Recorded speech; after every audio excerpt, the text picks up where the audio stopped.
하나님의 말씀 에스겔서 48장 말씀입니다. 모든 지파의 이름대로 이 같을지니라. 극북에서부터 헤들론 길로 말미암아 하맛 어기를 지나서 다메섹 지게에 있는 하살 에논까지 곧 북으로 하맛 지게에 미치는 땅 동편에서 서편까지는 단의 분깃이요. 이제 48장에서는 새 이스라엘 땅이 12지파에게 분배되는 과정을 기술합니다. 이러한 땅 분배는 첫째, 각 지파의 땅이 남북으로 질서 있게 배열되었다는 점이고, 둘째는 그 땅이 중앙에 여호와께 예물로 드려진 거룩한 땅이 위치하고 있다는 점이고, 여호수아 당시 땅 분배와 상당한 차이를 보여주고 있습니다. 여기서 나오는 땅 분배는 역사적으로 성취될 예언이라기보다는 하나님의 백성된 자들에게 유업으로 주어질 영생의 기업을 예표한 것이라고 이해하는 것이 자연스럽고요. 이러한 땅 분배의 경계의 언급 순서와 마찬가지로 북쪽에서부터 시작되고, 특징적으로 중앙의 거룩한 땅을 제외하고는 그 동서쪽의 경계만 언급되었을 뿐 남쪽 간의 지파별 경계는 언급되지 않았습니다. 극북에서부터 하맛 지게에 미치는 땅, 이것은 경계의 가장 북쪽에 있는 지중해의 한 지점에서부터 경계의 최북단인 하맛 지게를 거쳐서 북쪽의 경계와 동쪽의 경계가 만나는 다메섹 지게의 하살 에논까지 이른다는 것이고요. 단의 분깃이라는 것은 최북단의 지역이 단 지파에게 할당된 것을 말하고요. 단 지파는 서부 지중해 연안의 비옥한 땅을 차지했었습니다. 그리고 이제 사사시대의 일을 아모리 사람들에게 빼앗기고 북쪽의 산간지대를 점령하고 그것에 정착하게 되었고요. 단 지파는 그들에게 주어진 원래의 기업을 유지하지 못한 것입니다. 그들의 빗나간 신앙 때문에 상대적으로 이제 최북단이 위치하게 된 것으로 짐작되고요. 땅 분배가 새 이스라엘에 대한 것이란 점에서 이전 행위시 시시비비를 초월해서 모든 지파가 하나님 앞에서 공평한 이상을 가지고 그 분깃의 할당, 이것은 아무런 이유 없이 공평한 제비뽑음의 결과라는 것을 말씀하고 있는 것이고요. 2절부터 6절까지는 아셀, 납달리, 므낫세, 에브라임, 르우벤 지파의 땅 분배 기사입니다. 단지게 다음으로 동편에서 서편까지는 아셀의 분깃이요, 아셀지게 다음으로 동편에서 서편까지는 납달리의 분깃이요, 납달리지게 다음으로 동편에서 서편까지는 므낫세의 분깃이요, 므낫세의 다음으로 동편에서 서편까지는 에브라임의 분깃이요, 에브라임지게 다음으로 동편에서 서편까지는 르우벤의 분깃이요.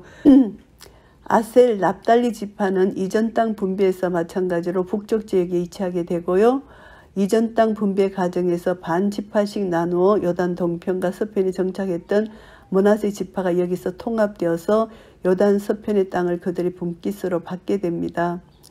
그래서 여기서 이제 에브라임과 유다 지파의 분깃 사이에 르우벤 지파의 분깃이 할당된 것은 르우벤이 야곱의 육적 장자라는 사실에서 기인된 듯 하고요.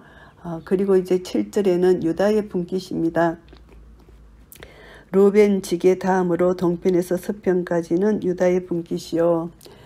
유다 지파가 야곱의 육적 장자된 르우벤 대신에 거룩한 땅에 연접할 수 있었던 것은 야곱의 축복을 통해서 메시아의 출생을 언약받은 영적 장자의 신분이었기 때문입니다. 유다 지파는 베냐민 지파와 함께 반역한 북이스라엘 왕국에 동참한 10지파를 대항해서 이스라엘 왕국의 정통성을 이어갔다는 점에서 다른 지파보다 신앙적 역사적인 우월성을 가졌습니다. 그래서 거룩한 땅을 분기점으로 북쪽과 남쪽의 지파 배열이 동등한 6대6 비율이 정해지지 않고 7대5 비율로 배분된 것은 완전수 7, 항상 대표적인 수로 5는 그 7의 보충적인 수로 여긴 히브리적 개념에서 비롯된 것으로 보이고요. 이러한 배분은 7지파 중에서도 대표적인 유다의 탁월한 위상을 암시하고 있다고 하겠습니다. 유다지게 다음으로 동편에서 서편까지는 너희가 예물로 드릴 땅이라 강이 25,000척이요 장은 다른 분깃의 동편에서 서편까지와 같고 성소는 그 중앙에 있을지니. 이제 예물로 드릴 땅이라는 것은 예물로 드려질 땅 전역을 언급하고 있는데요. 그 땅의 광이 25,000척이라는 것은 제사장의 기업 만척, 레위인의 기업 만척, 성읍의 기지 5,000척을 합친 것이라고 볼 수 있고요. 성소는 그 중앙에 있을지니 새 이스라엘의 가장 중심부에 하나님의 성소가 세워진다는 것이고요. 곧 새 이스라엘이 하나님을 중심으로 한 영적 공동체가 될 것이라는 것을 말씀하고 있습니다. 곧 너희가 여호와께 드려 예물로 삼을 땅의 장이 25,000척이요 강이 10,000척이라. 제사장에게 주어질 기업이 12절까지 언급되는데요. 예물로 삼을 땅은 특별하게 여호와께 드리는 것으로 언급되었다는 점에서 성별된 땅 모두를 지칭하는 8절 예물로 드릴 땅과 다릅니다. 8절의 예물로 드리는 땅은 특별한 선물이고요. 9절 예물은 여호와께 드릴 예물로 분명하게 구분지어서 번역되어 있고요. 더 나아가서 여호와께 예물로 드려질 땅은 레위인의 기업과 같은 거룩한 땅일지라도 상대적으로 더 거룩한 땅이 된다, 이 말씀을 하고 있는 것이고요. 이 드리는 거룩한 땅은 제사장에게 돌릴지니 북편으로 장이 25,000척이요 서편으로 광이 10,000척이요 동편으로 광이 10,000척이요 남편으로 장이 25,000척이라. 그 중앙에 여호와의 성소가 있게 하고. 이스라엘 전체의 중앙로로 언급된 성소의 위치가 좀 더 구체적으로 지시되는 것인데요.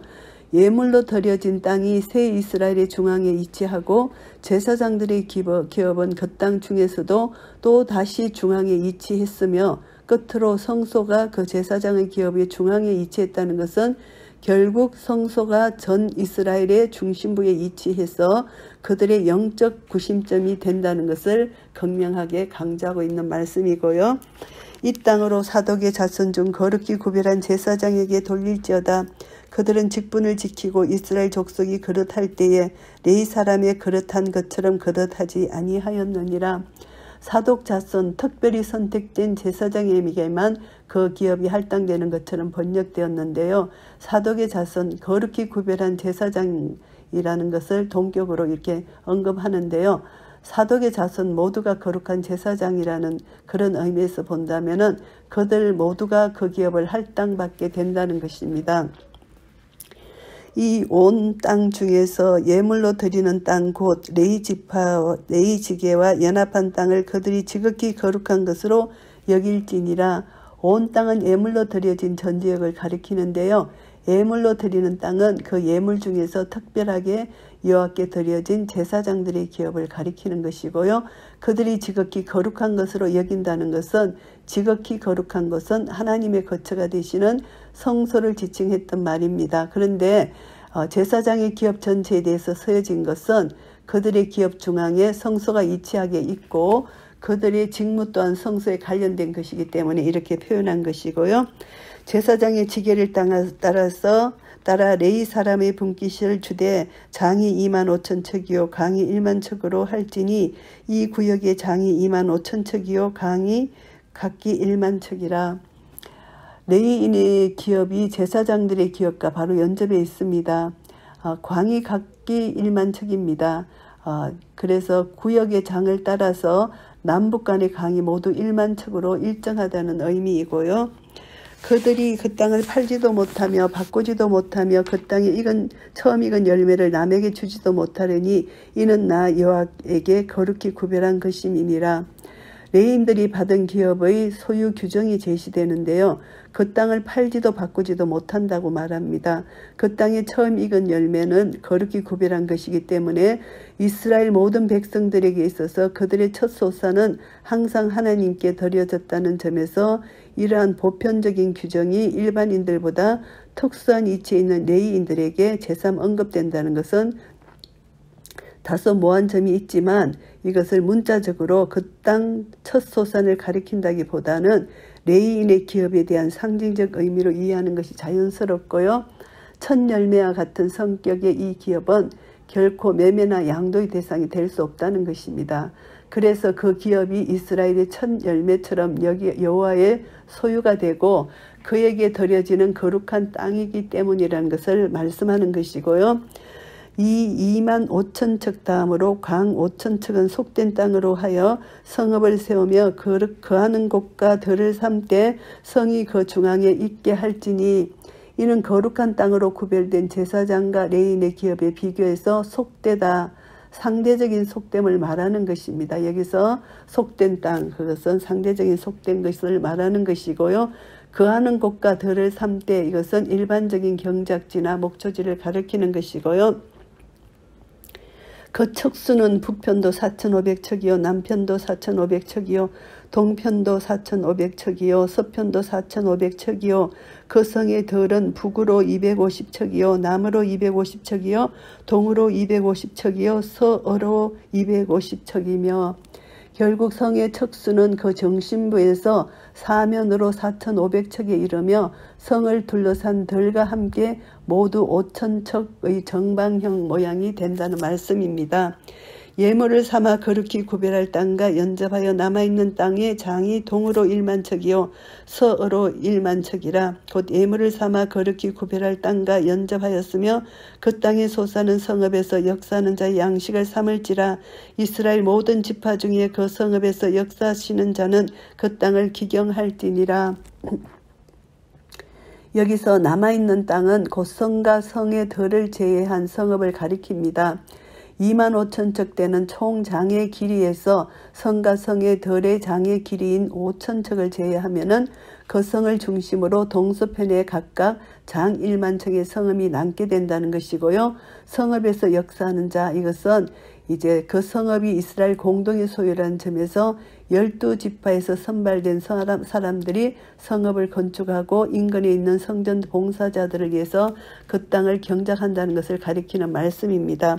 그런즉 예물로 드리는 땅의 도합은 장도 2만 5천 척이요 강도 2만 5천 척이라 너희가 거룩히 구별하여 드릴 땅은 성읍의 기지와 합하여 네모 반듯할 것이니라.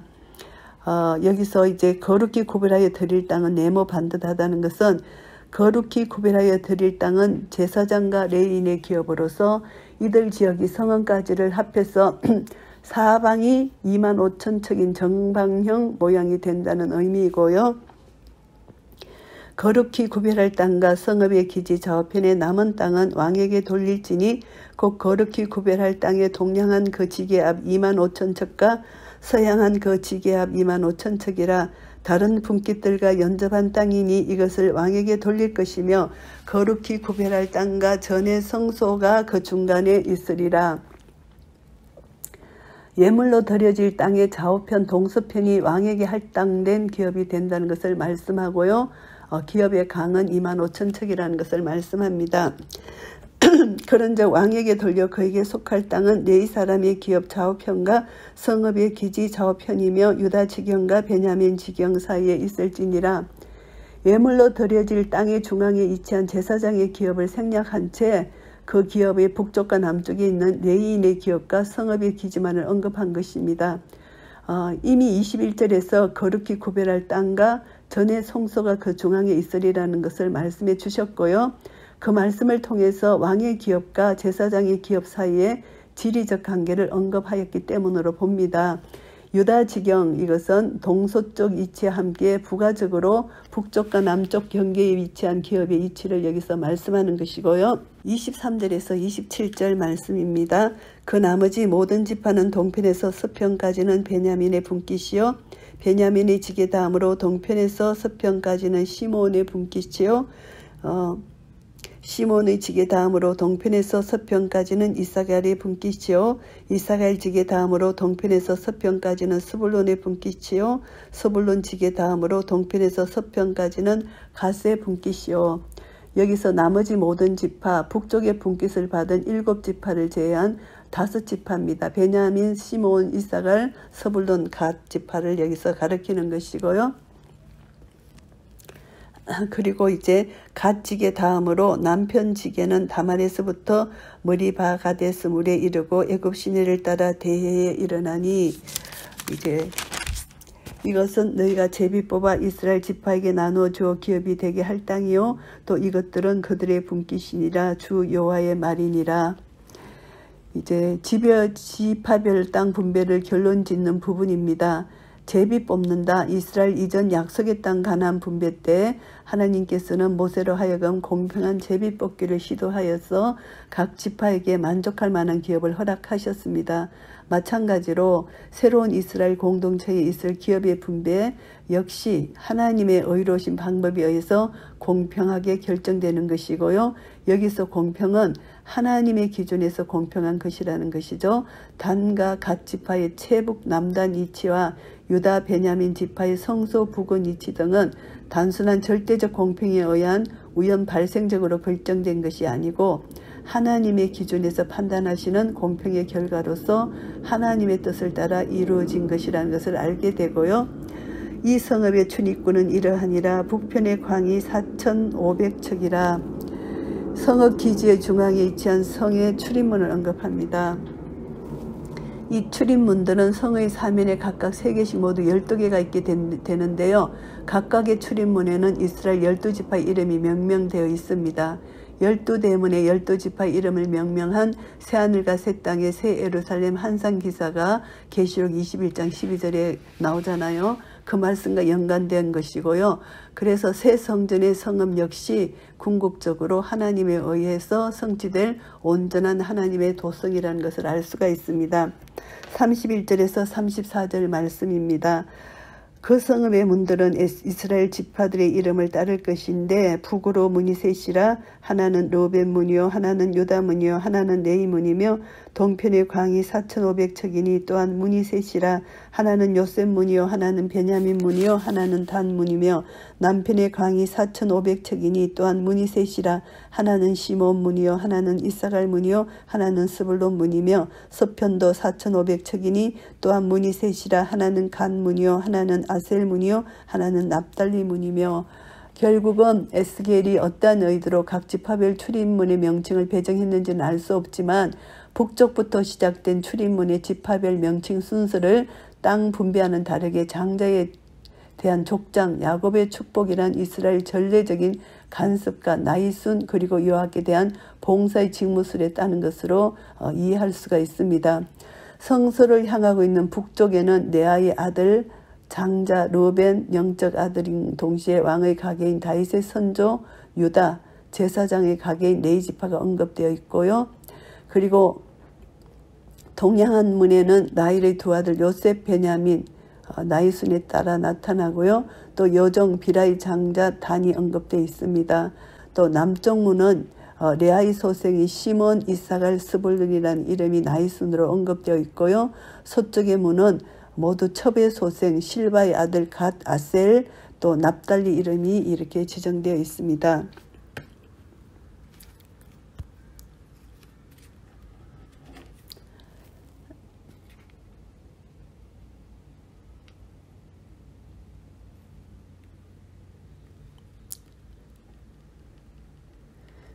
음. 35절 말씀입니다. 그 사면의 도합이 18,000척이라. 그날 후로는 그 성읍의 이름을 여호와 삼마라 하리라. 성의 출입문들이 12지파 이름으로 명명되었다는 것은 곧 그 성읍이 온 이스라엘의 공동의 소유이라는 것을 암시하는 말씀입니다. 이러한 성읍이 여호와 삼마, 이 뜻은 여호와께서 거기 계시다로 명칭되었는데요. 여호와께서 새 이스라엘 공동체와 함께 하시한다는 이런 사실을 말씀하는 것이고요. 에스겔 사역이 절정에 달했음을 보여줍니다.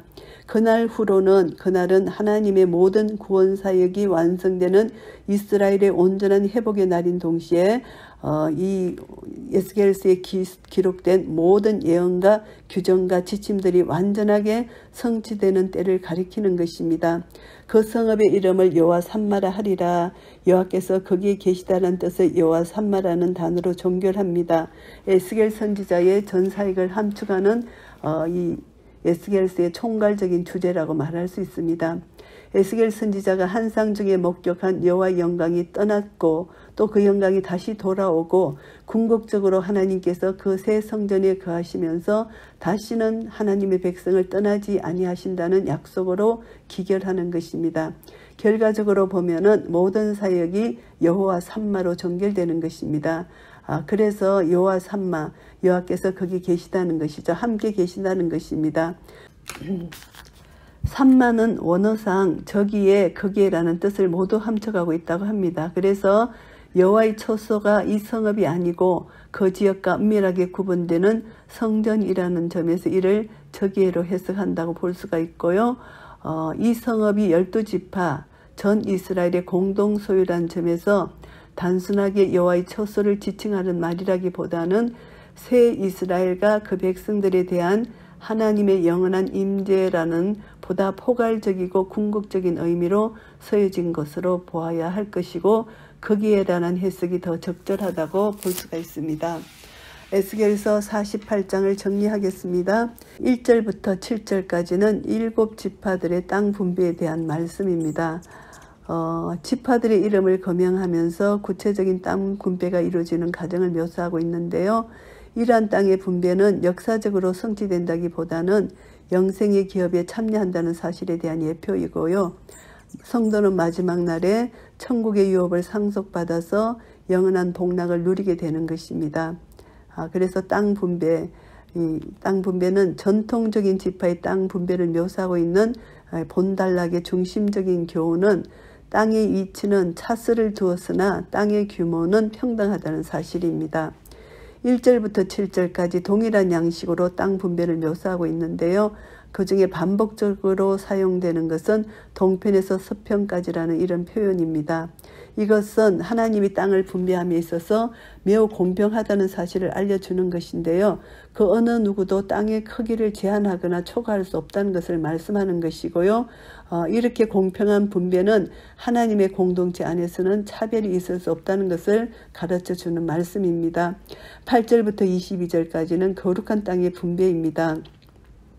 성전이 위치한 하나님의 땅의 분배에 대해서 기록하고 있습니다. 성전에 위치한 것, 좌우편에는 왕의 기업, 북편에는 레인의 땅, 남편에는 성읍이 있다는 것인데 그 중심부가 성전이 있다는 것입니다. 그래서 하나님 중심의 삶을 강조하고 있다고 볼 수가 있습니다.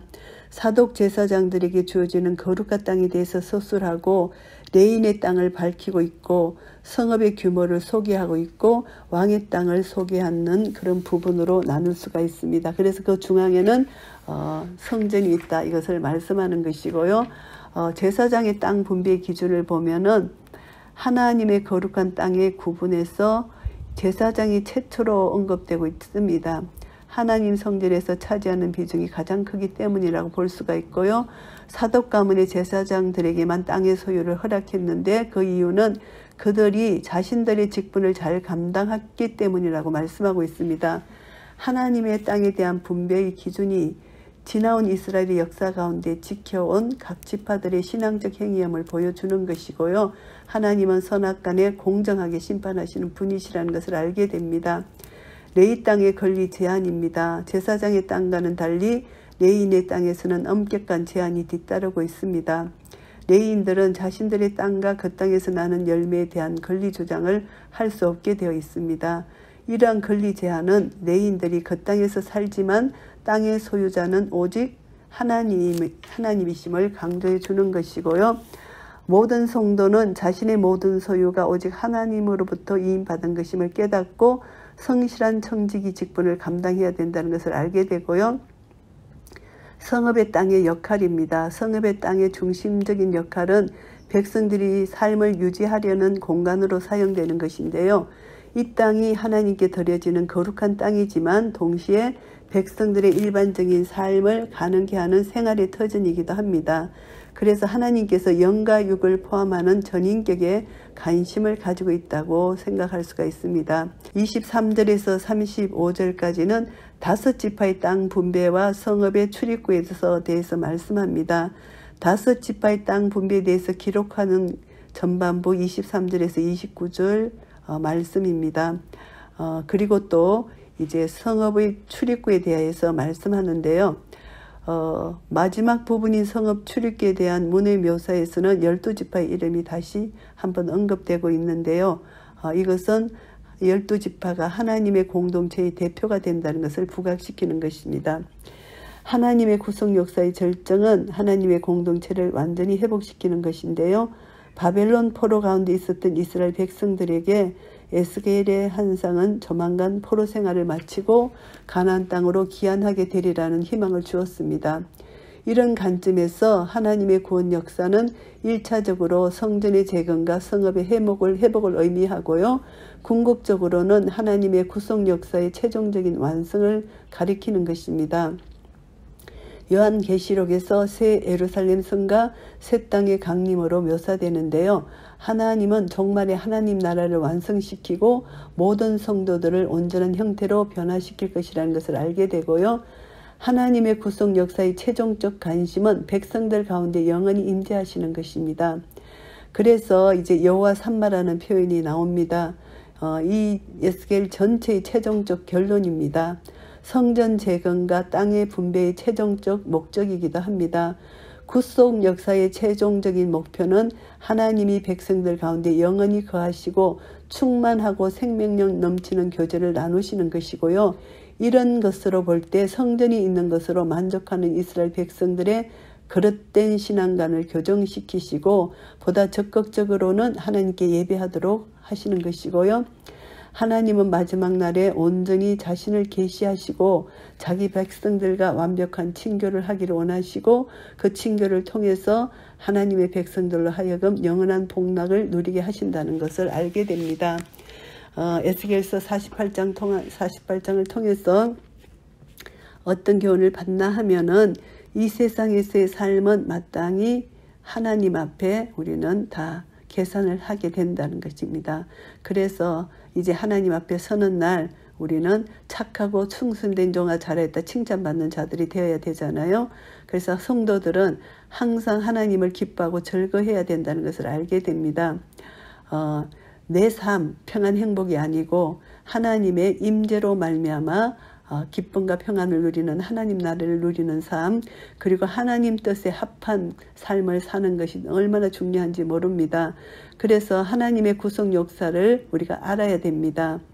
에스겔이 바벨론 포로 와중에서 흔들리지 않고 이 성경을 기록한 것은 자신이 처해 있는 환경이 부정적이지만 힘들고 어려운 고난이지만 하나님이 미래의 구원의 역사를 주신다는 영적 시각으로 에스겔서를 기록했잖아요. 전적인 하나님의 은혜로 성령에 이끌려서 기록했는데 이것처럼 우리도 지금 우리가 처해 있는 환경이 힘들고 어렵고 절망 가운데 있는 것 같지만 항상 소망 가운데 하나님 말씀을 붙들고 하나님이 우리를 구원해내시는 구속 역사 속에서 여호와 삼마 여호와께서 거기 계시다는 거 완전히 우리를 회복시켜 주시는 하나님이시란 것을 깨달아 알아야 된다는 것입니다. 그래서 하나님은 우리와 함께 계시고 여호와께서 거기 계신다는 거 이것은 하나님이 우리와 동행하신다는 것입니다.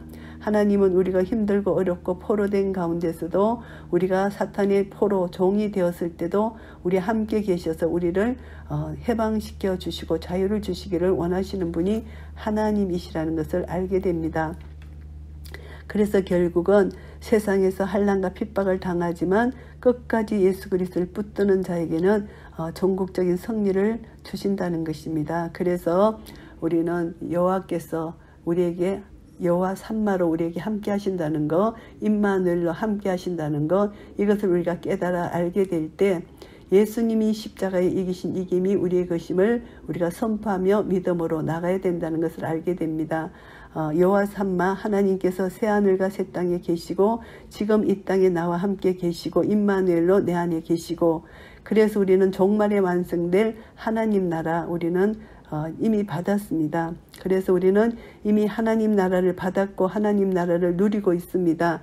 언젠가 예수 그리스도 재림하시는 그날 완전히 완성될 그 나라를 소망하며 우리는 살아가고 있습니다.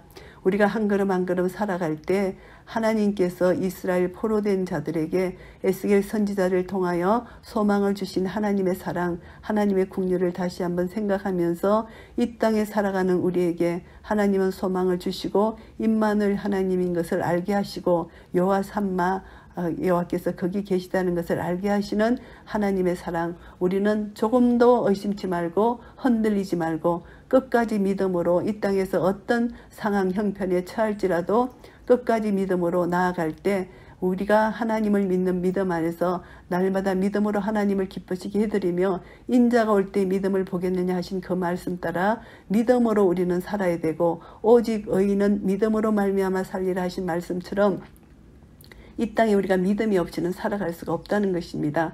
그래서 이 믿음은 창조주 하나님이 나의 아버지시고 그 아버지는 우리와 함께 계시고 임마누엘 여호와 삼마시고 그 하나님은 능력이 있으시다. 부활 생명의 능력이 있으시다. 없는 것을 있게 하시는 그런 창조의 능력이 있으신 분이라는 것을 믿을 때 그 하나님은 신실하시고 거짓이 없으시다는 것을 믿을 때 우리는 끝까지 하나님을 의지하고 나아갈 수 있습니다. 그래서 하나님을 의지하고 나아갈 때 하나님은 우리에게 놀라운 은혜를 날마다 주시고 하나님이 공급하시는 그 은혜를 가지고 우리는 한 걸음 한 걸음 주님의 말씀은 내 발의 등이요 내 길의 빛이 되신 그 말씀을 따라서 한 걸음 한 걸음 나아갈 때 그 말씀의 능력이 우리와 함께 하시고 그 말씀의 능력이 우리를 날마다 새롭게 변화시키고 하나님의 능력으로 이 땅에 나타나 예수 그리스도로 충만해져서 하나님의 사랑 넓이 길이 높이 깊이를 점점 깨달아 알아서 내가 하나님 나라를 누리고 또 하나님 나라를 나눌 때 이 땅에 온전히 하나님 나라가 완성되고 충만해질 것입니다. 그런 은혜가 우리 모두에게 있으시기를 예수 그리스도 이름으로 축복합니다. 아멘.